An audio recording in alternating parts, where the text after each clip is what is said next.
आप दर्शन कर सके, अनुभूतियां नहीं दर्शन कर सके।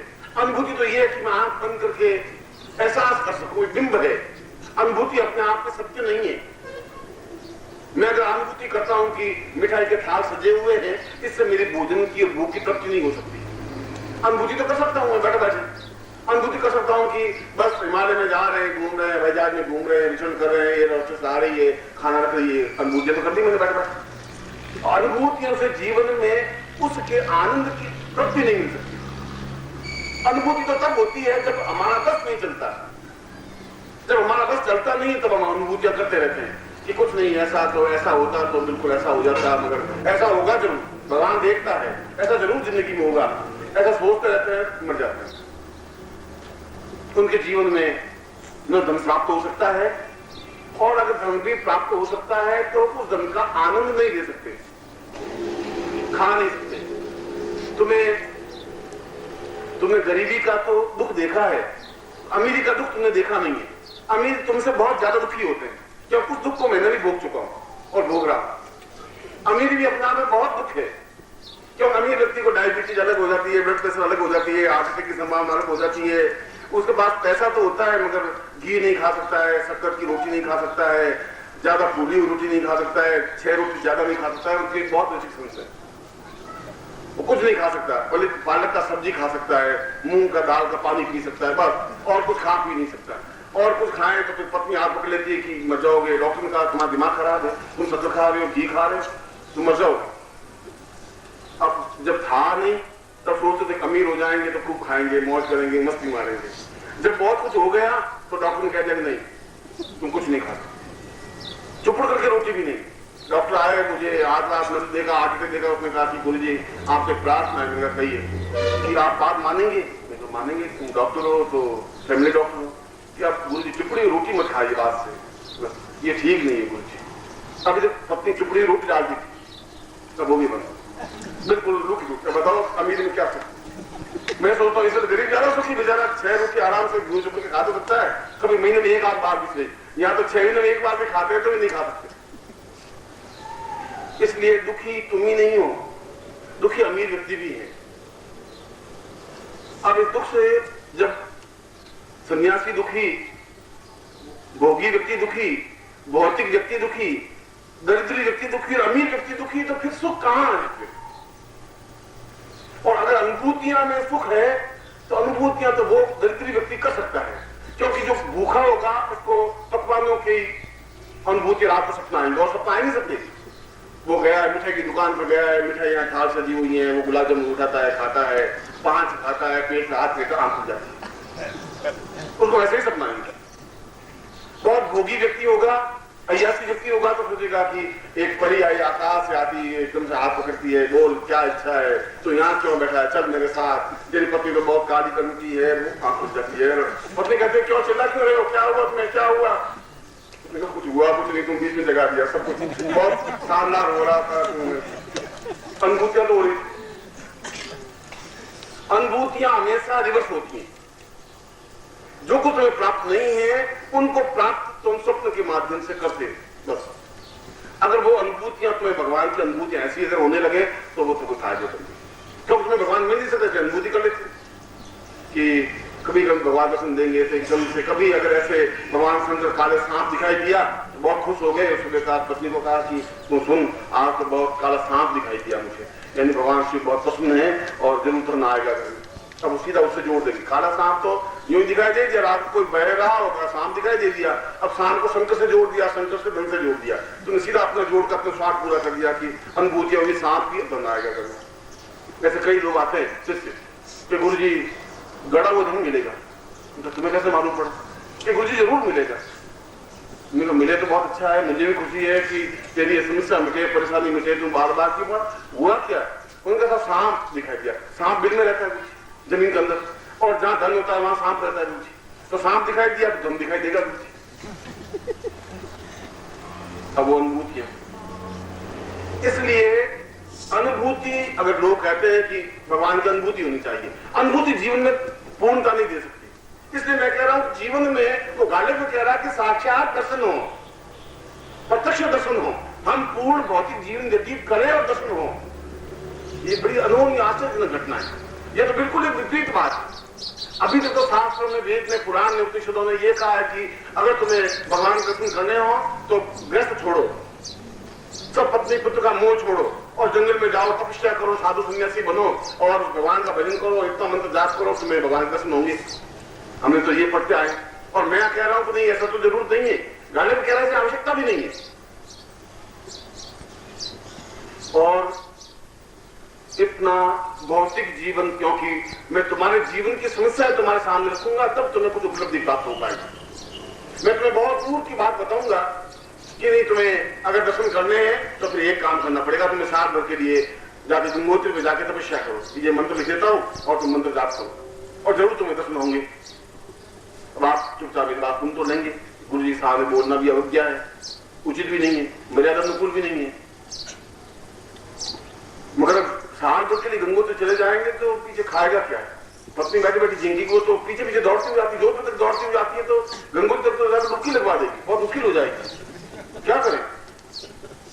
एक मिनट भी छोड़ दिया मुश्किल हो जाएगी, बहुत गड़बड़ हो जाएगी। अब उसको तो कुछ हो नहीं सकता। बेटी की शादी करनी है गुरुजी, लड़का बड़ा हो गया है, पोता हो जाए तो सुख से मरेंगे, बाकी और अच्छा कुछ नहीं है। अब गंगोत्री तो रहने दो, बस हो गया, वो संभव नहीं है। अगर मैं ऐसा कहूंगा भी तो आप नहीं कर पाओगे। इसलिए वह विधि, वह प्रयोग होना चाहिए जो आप जिस जीवन में हैं उस जीवन में रहते हुए कुछ प्राप्त हो सके। ये बातें कि तुम गंगोत्री पे जाओ या यमुनोत्री पे जाओ या हिमालय पे जाओ, साधना करो, ये तो वो बात कह सकते हैं जिनको खुद को कुछ ज्ञान नहीं होता। और जिनको खुद को कुछ ज्ञान नहीं होता वो कुछ भी तुम्हें कह देगा, क्योंकि गुरु तो बन गए, भगवे कपड़े पहन लिए और भगवे कपड़े पहन लिए तो आसन पर बिठाई देंगे। यहाँ हमारे तो भारतवर्ष की ये प्रथा है कि अगर तुम भगवे कपड़े पहन लो तो भूखे नहीं मरोगे। ये तो तुम भूखे मर रहे हो, मान लो। महीने के 800, 1000 रुपये, 1200 मिल रहे हैं और 1200 रुपये तुम्हारा परिवार नहीं चल रहा है, पर आज तो भगवे कपड़े पहन लो, 3000 रुपये महीना कमा लोगे। ये बहुत सीधी साधी खेल, हमारे भारत में ये खेल सबसे अच्छा है। तो उसने कहा है कि नारी बुई घर संपत्ति नासी, मुंड मुंडाए है संन्यास। और मर जाए, खाने की रोटियां नहीं हो तो सिर्फ मुंगा देना चाहिए, भगवे कपड़े पहन लेने चाहिए, फिर कमी नहीं है तुम्हारी जिंदगी में, न खाने की पीने की। वो गृहस्थ बेचारा सोचेगा कि शायद ये गुरुजी है, कुछ दे देंगे, कुछ चीज निकाल के दे देंगे, तो खुद घी खाएंगे नहीं, उनके लिए घी डालेंगे गुरु जी को, लो गुरु जी आप घी खाओ, और दूध का कटोरा देंगे। हम बच्चे चाय नहीं, भाई दूध मिले तुम चाय पियो कैसे? दूध क्या तुम्हें? हम चाय नहीं पियेंगे बच्चे, हम बस और तो दूध ले आप, मलाई उतारना मत। अरे गुरु जी बस वो सोचे कैसे गुरु जी खुश हो जाए, शायद कुछ निकाल के दे दे ताकि जो कल्याण हो जाए। अब ये मालूम नहीं तो खुद ही भूखे मरता मरता भगवे कपड़ा पहना है। अब ये इसको कौन पहचानेगा? तो भगवे के कपड़े के अंदर सब छिप जाता है। और फिर वो बेचारा नीचे बैठता है, गुरु जी कुछ उपदेश, कुछ प्रवचन करो गुरु जी, कल्याण हो हमारा। बच्चे कुछ नहीं, तुम गंगोत्री चले जाओ और मैं तुम्हें मंत्र लिख देता हूँ, तो मंत्र जाप करो, भगवान साक्षात सामने आएंगे और तुम जो मांगोगे मिल जाएगा। बच्चे तुम चिंता क्यों करते हो, हम तुम्हारे साथ हैं। बस वो तो अपने तुम्हें छोड़ करके फिर दूसरी जगह जाके हरदा पूरी खा लेंगे, उनको तो हिमालय में जाना नहीं और तुम्हें रास्ता बता देंगे। जिनको खुद को ज्ञान नहीं है वो कुछ भी अंट बोल देंगे जो कि तुम्हारे लिए पॉसिबल नहीं हो पाएगा, तुम्हारे लिए संभव नहीं है। अगर मैं ऐसा कहूं तो तुम्हारे लिए पॉसिबल नहीं हो सकता, संभव नहीं हो सकता कि तुम जाकर के साल भर के लिए सन्यासी बन जाओ या हिमालय में चले जाओ या साधनाएं कर लो। और ऐसा कहकर के मैं उन सन्यासियों और उन योगियों की कोई बुराई अपमान नहीं कर रहा हूं। मैं कह रहा हूं कि मेरे जीवन की आवश्यकता अपने शिष्यों को यह है कि वो भौतिक जीवन में रहते हुए भी क्या भगवान के जगदम्बा के दर्शन कर सकता है। अगर है तो वो विधि होनी चाहिए, ऐसी विधि जो हम कर नहीं सके उससे कोई फायदा नहीं। इसलिए मैंने उस श्लोक का उच्चारण किया है और उस श्लोक में यह कहा कि तुम्हारे जीवन में इस पूर्ण भौतिक जीवन को व्यतीत करते हुए भी यदि तुम उस प्रभु के दर्शन करना चाहो, क्योंकि जीवन की पूर्णता ही मनुष्य पूर्ण ब्रह्म से मिल जाए, मिलते ही सारे जीवन में एक विशेष प्रकार की चमक पैदा हो जाती है।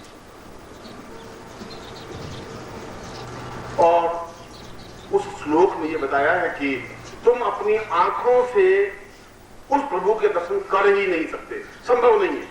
तुम्हारी आंखों में वो ताकत नहीं है, तुम्हारी आंखों में वो क्षमता है ही नहीं। तुम्हारी आंखें 20-25 फीट से ज्यादा कुछ नहीं देख सकती। अगर तुम खाली सड़क है तो मुश्किल से 500 गज तक तो देख सकते हो, 500 गज के बाद में कोई आदमी भी खड़ा है तो पहचान नहीं सकेगी। बस ये तो कह सकते हो कि कोई ये खड़ा तो है आदमी। बस बहुत स्वस्थ तुम्हारी और जवान 22 साल के लड़के की आंख भी 500 गज की दूरी से कुछ नहीं देख सकती। जो 500 गज दूरी से नहीं देख सकती वो भगवान की दर्शन कैसे कर सकती? इसलिए तुम्हारी आंख में वो ताकत नहीं है कि उस भगवान अगर सामने प्रत्यक्ष प्रकट हो भी जाए तो वह तो साफ में कहा अत्यंत जाज्वल्यमान स्वरूप है उनका, तेजस्वी, हजारों हजारों सूर्य एक साथ जैसे उग गए हो वैसा स्वरूप है। फिर उनके दर्शन तो तुम्हारी आंखें नहीं कर सकती। जब ये आंखें दर्शन नहीं कर सकती तो फिर वो प्रयत्न करने से कैसे हो पाएगा? फिर क्या करें? क्योंकि जीवन का उद्देश्य लक्ष्य तो ये है, ये जीवन और ये जो तुम जीवन जी रहे हो ये जीवन तो प्रत्येक क्षण हर एक मिनट के बाद तुम शमशान की ओर एक एक इंच बढ़ रहे हो। निश्चित रूप से मरना है, इसमें तुम टाल नहीं सकते, तुम्हारे बस की बात नहीं है मृत्यु को टालना। और आज तुम्हारी कुल आयु मान लो 70 साल की है और इसमें तुम 62 साल के हो गए हो, तो फिर 1 साल बाद 1 मील और चले शमशान की ओर, फिर धीरे धीरे शमशान की हो जाती 70 साल के 60 साल के होते शमशान में जाके सो जाओ। क्योंकि तुम्हारा प्रत्येक क्षण मृत्यु की ओर बढ़ रहा है और मृत्यु की ओर नहीं बढ़ रहा है। और शास्त्र कह रहे हैं मृत्यु और मां अमृतम गमय, मृत्यु से अमृत्यु की ओर बढ़, शास्त्र हमारा ये कह रहा है। मगर पूछा नहीं वापिस जिसने ये लाइन बोली कि मृत्यु और मां अमृतम गमय, कैसे मृत्यु से अमृत्यु की ओर कैसे बढ़े? तो अमृत्यु से मृत्यु की ओर तो बढ़ सकते हैं। तुम्हारे जीवन में अगर तुम नहीं भी सीखो तभी तुम मृत्यु की ओर बढ़ जाओ, उसके लिए तुम्हें कुछ सीखने की जरूरत नहीं है।